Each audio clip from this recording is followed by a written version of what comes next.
I am not a singer, as I've always considered the guitar to be my voice, although even from an early age I realised the importance of ear training and being able to sing what you play. I will use the cloud-based service Sight Reading Factory in this video as it's an excellent tool for learning and teaching sight reading. This awesome tool can also be used very effectively to train your ears. I'll leave a link in the description for which new users can try Sight Reading Factory free for 1 month. You have nothing to lose, and I think you will soon realise the power of this useful sight reading tool. I already have a more advanced sight singing template created, so if I click on the link to that template, this is what I'm presented with. I can pitch the key notes with no reference. If you are unable to do this, many people cannot, you'll be able to develop this ability over time. The topic of perfect pitch will be saved for another video. If you cannot pitch the key notes, the tuner button in the menu bar plays it for you. I'll first sing the exercise, then I'll explain what's going on and how you can modify the settings to suit your level of ability. As stated previously, I am not a singer, so please excuse the horrible sound. The point is to hit the correct pitch, within reason, and not to work on specific singing technique, although you can work on this too if you're a singer.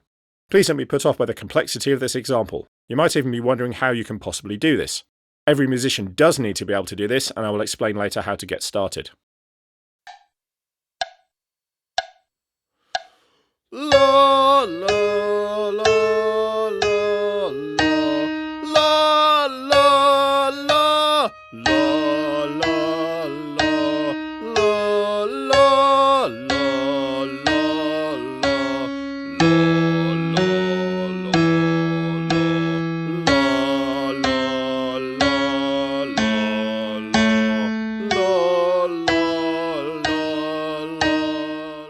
In this example, I sang each note very slightly early, or at the same time as the pitch was played, although I was still pitching the note in my head before the note was played. If you're struggling with certain intervals, having the pitch played corrects any mistakes and helps you to learn. Making mistakes and correcting them is the best way to learn. If you made no mistakes, there would be no point in doing the exercise. If I click on the menu, you can see the settings for this exercise. The Rhythms section is set to only play crotchets so that rhythmic reading is not a distraction. The main two settings you will need to adjust are pitches and key signatures.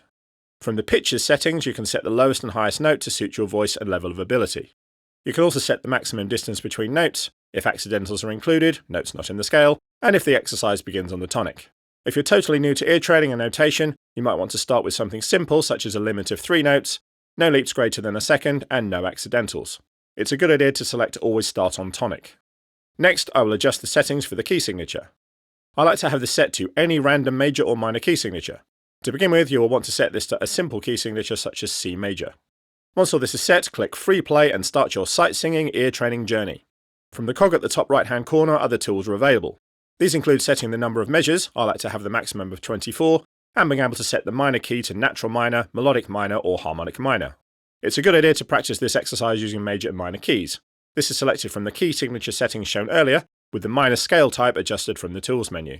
The other settings you'll need are the tempo selection button in the toolbar, and whether you want to hear the metronome when the exercise plays. The tuner button allows you to hear the tonic so you know the sound of the root note. This method of sight singing to train your ears can be used by any musician, although if you're a guitarist, visualizing your guitar fretboard not only helps you to find the correct pitches, but it also creates a greater musical connection between you and your guitar. As an example, learn this 1-octave major scale pattern on your guitar and picture the notes in your mind. This diagram will help you to visualize the pattern of fingers. Here is the same 1-octave major scale written in guitar tab and standard notation. If you're unable to read notes on the stave, you can learn the note names from the diagram. Here is a scale diagram for the C natural minor scale. You'll notice that there are 3 flattened notes. When showing the C natural minor scale as guitar tab and standard notation, the 3 flats are shown at the beginning of the music. This is called the key signature and tells us that all B, E, and A notes are to be played as B flat, E flat, and A flat. This video only scratches the surface of reading music notation, but the information should get you started. So, there you have it, an awesome method to develop your sight singing, but more importantly, your ears. I firmly believe in the saying, if you can't sing it, you can't hear it. Experiment with the settings to suit your own level of ability and save them as a template so you can quickly come back to where you left off. Training your ears takes time and there are no shortcuts. Stick with this exercise and you'll thank me in a few years when your ears are well developed and you are a much better musician for it. I hope this video has given you a way to develop arguably the most important skill a musician needs to master. If you did enjoy this video, please give it a like and hit that subscribe button so you don't miss out on more helpful guitar related videos coming soon. Bye for now.